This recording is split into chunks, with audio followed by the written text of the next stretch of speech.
All right, guys. I'm back.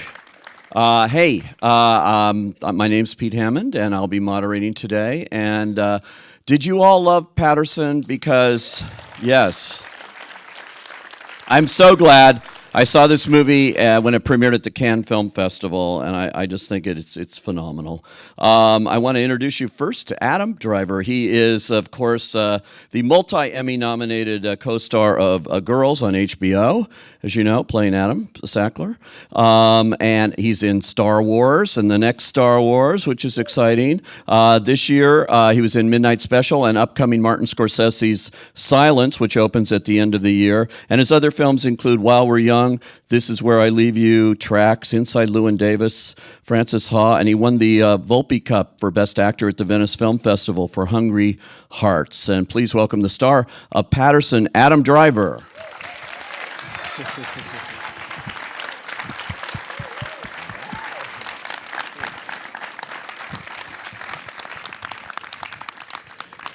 Welcome, Adam, and wow, you got a room full of actors here, and this is such an interesting role to get to play and to work with Jim Jarmusch. I'm just curious what your reaction was when he came to you and tried to describe this movie and what you would be doing. When I first met him, there was he hadn't sent me the script. It was just to kind of meet him and talk about it, and I would have said yes to anything that he was doing. I kind of read the script almost as a formality, but then reading it, it's always a bonus when you like it. And I liked what he was after. That it was kind of this anecdote to heavy action movie or movies or heavy crisis and conflict, where it was actually a marriage where they seemed to give each other mutual space and respect, and it was a week in their life where maybe the next week will be more action-packed, but this week the biggest event is like a bus breaking down, which he thought was really funny, and I thought was really funny, and mostly, and also how much it subverted expectations in the script, which the first time I read it, the scene of the guys in the lowrider driving by, mentioning his dog for the next 20 pages, I'm like, oh, something's going to happen to the dog. Dog's going to get shot. Someone's going to see the dog. But then nothing happens. It's just that's it. And I'm like, that's brave, But also excited that to play a character where their main action is to listen, and Jim trusts an audience that's cinematic enough, that's interesting enough, watching someone kind of who has structured their day to be a very well-worn groove, which has allowed him to kind of drift away and do his art. I thought that was kind of, but plus he also surrounds you with Golshifteh Farahani, who's amazing, and Method Man, and William Jackson Harper, and Barry Shabaka Henley, all these great actors where it's kind of easy to watch them and listen to them act all day long.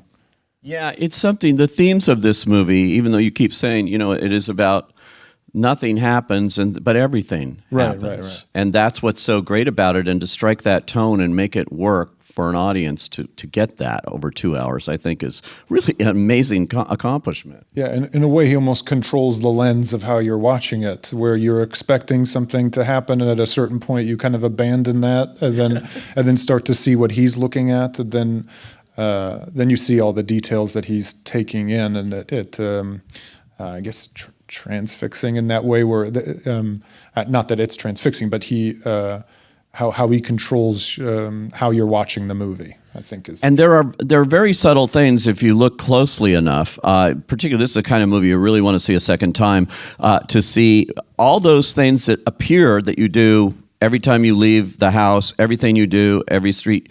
There's something subtle going on differently from the last time you did it, even though you're doing everything the exact same way, with either sounds or some person in the corner that wasn't there the last time, which is an interesting way of making it different, I guess. Yeah, and also that even though it's the same physical, he takes the same path every day, it's the same lunch box, the lunch is always different, but the watch is on I guess watches are typically on the same hand every day, but there's always something different even within this very, structured work day. Always something new to take in. You know, you could probably sit in this theater or go do the same routine that you do every day, and there's always some value or something just a little bit new or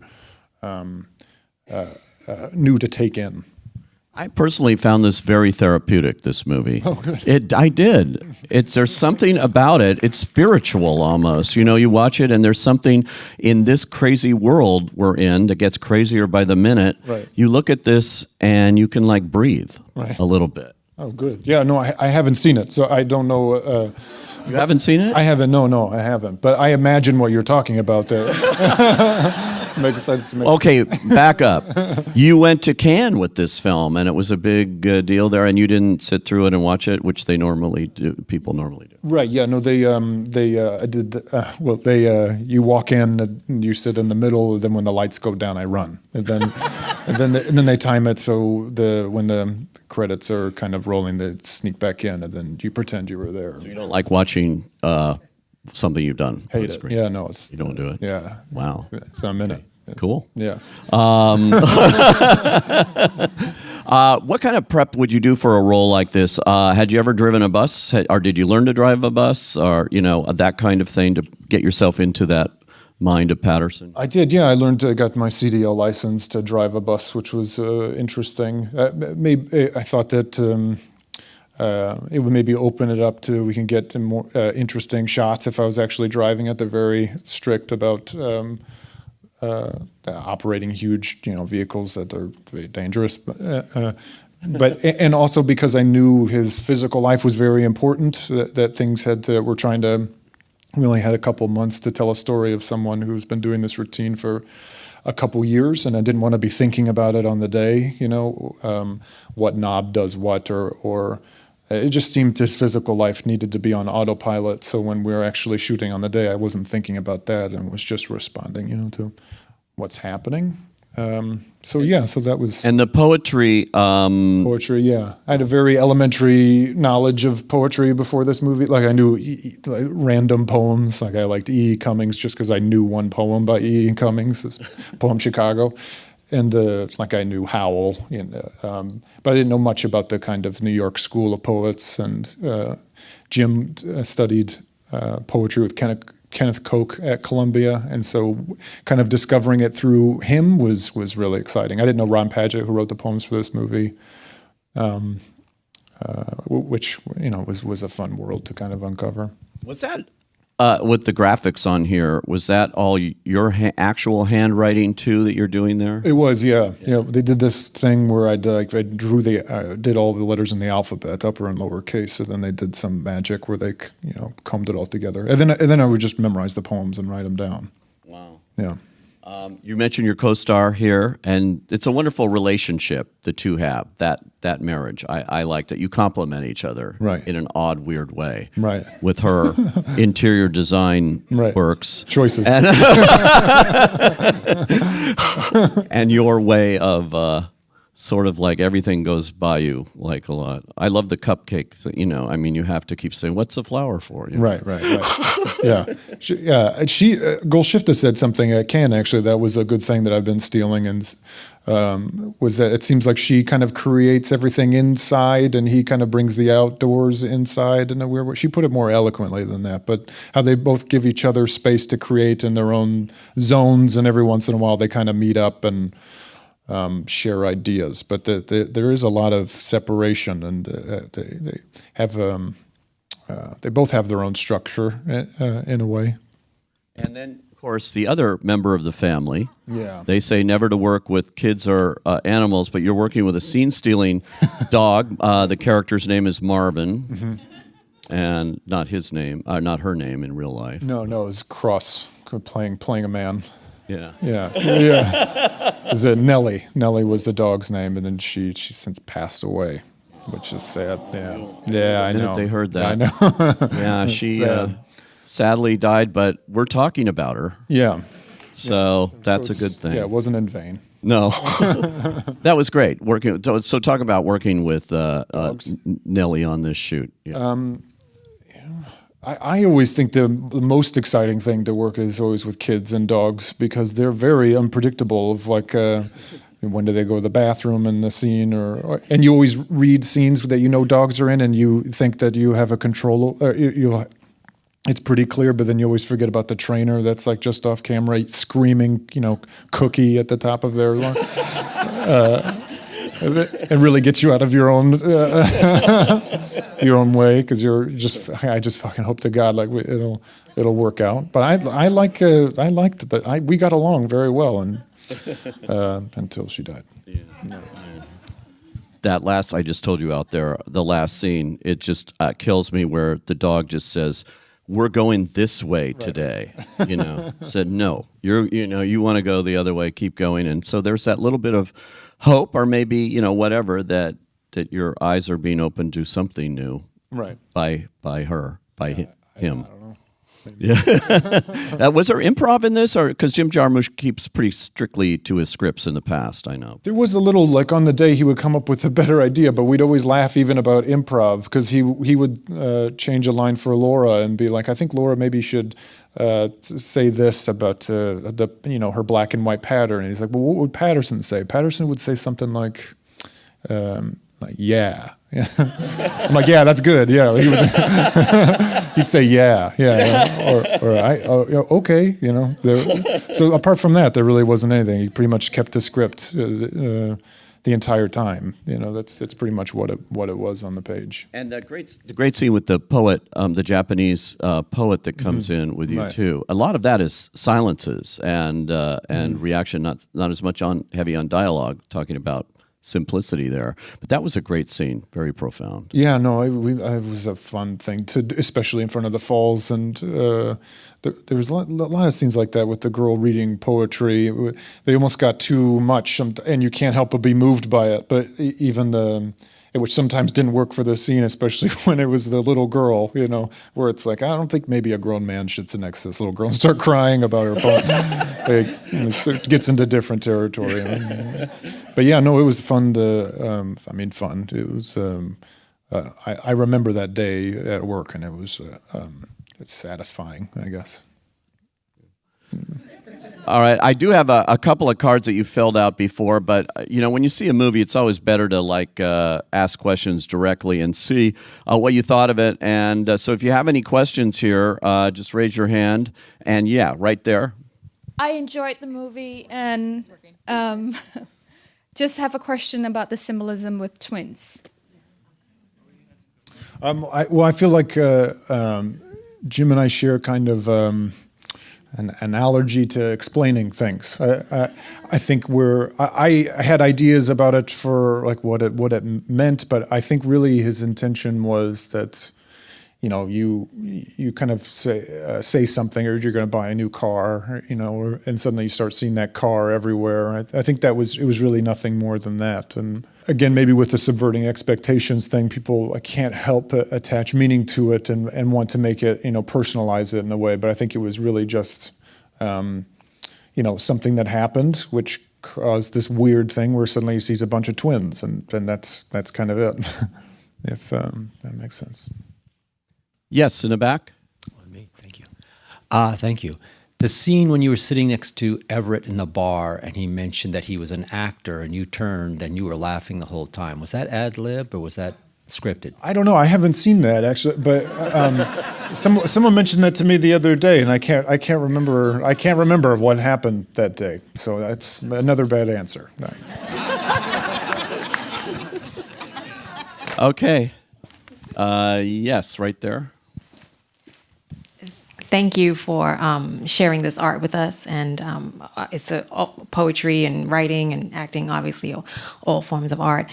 How did you get Method Man to be a part of the cast? And was that, him being a hip hop artist and obviously playing on words is his life.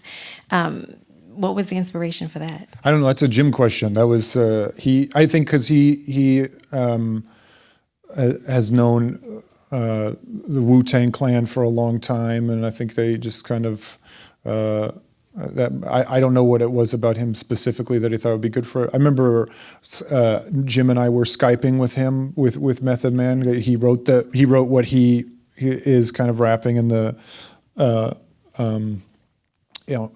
laundry. And I guess the best thing about it is that's kind of Jim's. He's so good at collaborating. It's such an overused kind of actor term, but you really do get a sense when you work with him that very much how he shot his first movies, of like stealing old film stock from other films that were and cobbling it all together and shooting movies of that. He just he operates most comfortably getting in a room with people that he really loves and respects, and knowing about what it is he wants to do to an extent, but at the same time surrendering control. And that was a good example of it, where he just kind of gave him parameters of something to kind of write if he wanted to, and Method Man came in with his own ideas of what it is, trying to tie what he wrote into what the movie was. And Jim's like, great, that's great, And it was surreal for me to like just sit and with Jim and Skype with Method Man, and he was laying on his bed rapping for us, which was a good moment for me. Yeah. Yes. Yeah. Right. That's you. Question. I know you were a former Marine, and in the bedside table, he had that picture of you as a Marine. And I was wondering if Jim asked you if you can use your own picture, if that was part of the habit and the routine of that character, being a part of an infrastructure that's very delegated to like system and habits. I was just wondering about that. Yeah, it was. He added it when I said I wanted to do it. He called me. He's like, I have this idea that that he was in the military, and maybe that had something to do with how he met Laura. Who knows? But we don't really explain it, or it's not part of the narrative after that. And I loved that idea, and that along the lines with playing with expectations, that he just happened to be in the military, but that's not really mentioned in his world after that. He's a bus driver who just happens to be a poet, or he's a poet who just happens to drive a bus, that he's not really defined by any one of those things. And I love that part of it, especially being from the military, where I feel like there's such an impulse to convey people in the military. That's all there is. They're not people. They're deeply engrossed in military jargon and aren't people underneath it. Which I loved that. I think it was, to repeat myself, I guess, was very much about him subverting an audience's expectations. Are you Mike G? No, you're not. Oh, you are. Oh, yeah. Hi. Because he asked a similar question on this card. So since he was talking about the military, he was wondering, knowing you were in the military and then not, if acting during that whole period was always something you wanted to do. During the military? Yeah. I was interested in it before. Then when I went in the military, and you kind of have a lot of your identity taken away from you, then suddenly when I had my civilian freedom again, where I could do whatever I wanted, like I knew what I wanted to do, I think it just reaffirmed. Plus, it seemed like I was from a small town in Indiana. The idea of going to New York or LA seemed like I didn't have the confidence. Seemed like a daunting, task. But then after the military, you get out, and I think for me had all this false confidence that well, compared to the military, civilian problems are going to be very small and easily manageable, which is also an illusion in the opposite way. So, it gave me that initial push to kind of pursue going to acting school, and then it all kind of happened from there. Yeah, up there. Hi, Adam. Hey.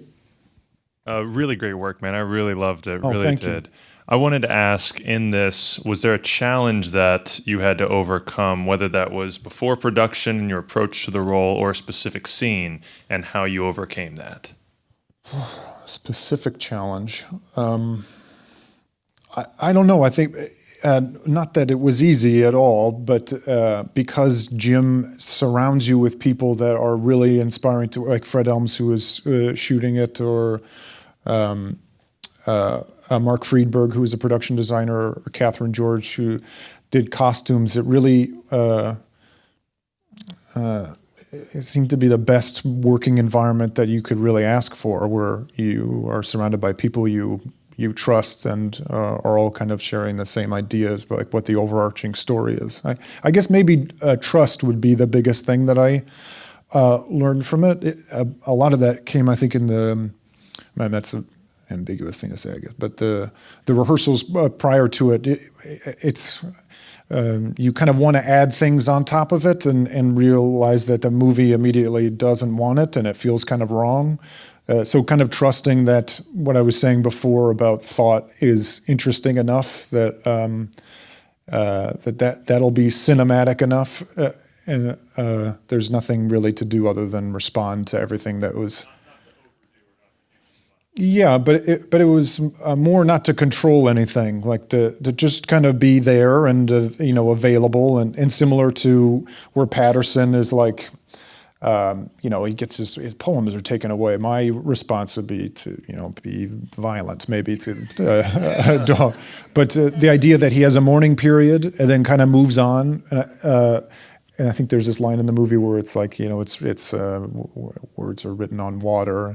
And that idea makes sense to me as far as approaching this, where, I just have to be available, and it'll kind of happen, and then I can't control any of it. We'll do it once or maybe a couple times, and then it'll go away, and we'll never be back in this spot again, and I'll just kind of let go of it, if that makes any sense. We're not having control over everything, and that was a challenge to kind of not overthink it and just respond to what's around me. Mm-hmm. Okay, yeah.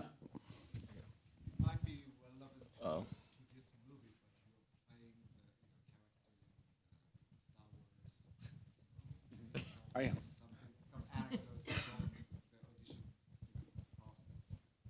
Tell you an anecdote from the audition from Star Wars. I